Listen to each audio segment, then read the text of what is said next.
So yung guys, nakakainis. Magandang umaga sa inyo. Ngayon nandito kami sa warehouse ng Bukawi. Nakakainis. Ang dami-dami palang bigas. Kita nyo mga kamatik. Ang dami-dami palang bigas dito sa warehouse na nakatambak na gusto lang yatang ipabulok dito guys. Hindi na nila ilabas para sa market at sa mga palengke magmurang bigas. Kaya tama ang kanta ng mga sinasabi nila sa gobyerno ngayon. 'Di ba?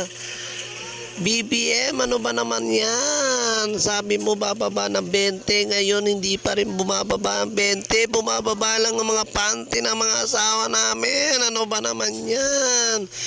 BBM, gising-gising din mga gobyerno. Ayan, kino-inspection nila yung warehouse. Ang laman ng warehouse, sa daming bigas pero ayaw ilabas. Kaya tumataas ang bigas, presyo ng bigas mga kamatik dahil sa pagkigipit nilang ilabas ang mga bigas na yan. Ibubulukin lang yata nila yan dito sa warehouse ng Bukawi. Naku, ano ba namang ginagawa nyo? Tama ba naman yung ginagawa nito guys? Yung mga ginagawa ng mga nakaupo dito sa gobyerno. Kung kayo sang-ayon, mag-comment kayo at para naman magulantang itong mga gobyerno na to na walang magawa. Kung hindi itago ang bigas, ano, ipalalaman nyo sa baboy? Hindi dapat ganyan. Dapat po guys, ilabas nyo na yan at para